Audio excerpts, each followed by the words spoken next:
soir, Estelle, ça pourrait accompagner une discipline olympique. Don Quichotte, un ballet de Rodolphe Nureyev, une légende de la danse disparue en 1993, mais qui défraie toujours la chronique. Rudolf Nureyev, une légende, vous l'avez dit, un danseur génial et une vie rocambolesque. Nous sommes en 1961. Oui, moi aussi, je vais faire un petit peu d'histoire. Il n'y a pas que vous, Mohamed. Allez. Et donc, Rudolf Nureyev, c'est l'idole du Kirov. La célèbre troupe russe est en tournée en Europe. Ils font étape en France et ils vont repartir vers Londres. Et là, Nureyev décide de demander l'asile politique. Il l'obtient. L'Opéra de Paris va devenir sa seconde maison, sa nouvelle maison. Nureyev devient un monstre sacré. C'était une rockstar parce que vraiment, il avait un caractère impétueux. Et ce n'est pas un hasard si aujourd'hui, il a un ballet qui raconte sa vie, une vie exceptionnelle. Alors, un ballet mis en scène par un compatriote, le controversé Kirill Serebrennikov. Et la première était très attendue. Elle devait avoir lieu ce soir au théâtre du Bolchoï, une institution en Russie. Et imaginez-vous, Mohamed, que la première a été annulée, ce qui est quand même extrêmement rare. Tout de suite, le rappel des faits. La première de Nureyev annulée, la nouvelle fait la une des médias russes et des réseaux sociaux. Ce ballet était présenté comme l'événement de la saison. La direction du Bolchoï en a décidé autrement. J'aime répéter que nous n'annulons pas la première, nous la reportons. Notre réputation en prend un coup, bien évidemment.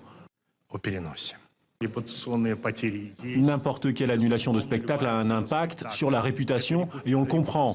Mais la qualité du spectacle est plus importante que nous. Une version qui ne convainc pas grand monde, ce serait la mise en scène de Kirill Serebrennikov qui poserait problème.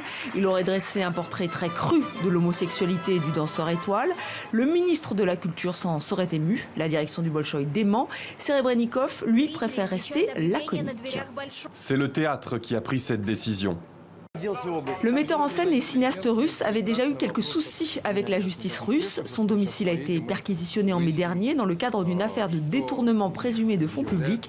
Reste à voir si son Nureyev sera programmé en mai 2018 au Bolchoï, comme promis.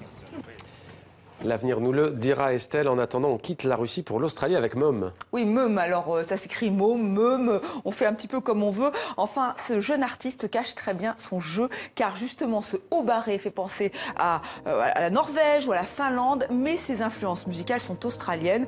Mom est parti 8 mois dans ce pays, il a pris un petit van, il a monté son petit studio à l'intérieur donc de ce véhicule et enregistré un premier album, Panorama. Son premier titre, Aloha, a fait le tour du monde. Ça a vraiment été un carton. Et là, patatras, on a découvert que Mom s'appelait Jérémy et qu'il était niçois français. Donc.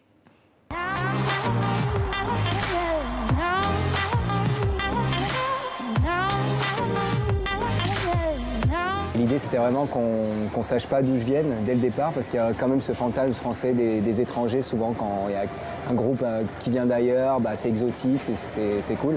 Et c'est ce qu'on pensait au début de ma musique, parce que je la partageais que sur Internet, via SoundCloud. Ça permettait de ne pas avoir d'a priori sur ma musique et tout ça, en fonction aussi de mes influences qui étaient globalement australiennes et anglo-saxonnes aussi.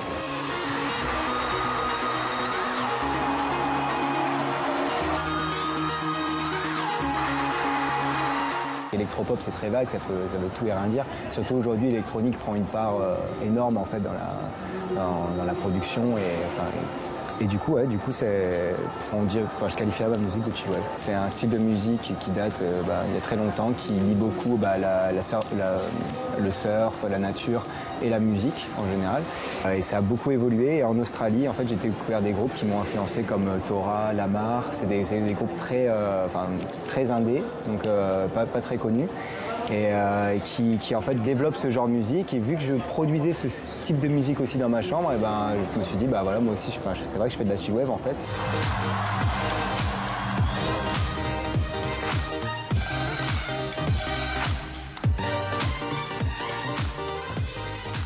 Voilà, vous savez tout de la chill wave, je l'ai bien dit, n'est-ce pas? Et je vais reprendre mon van et ma planche de surf.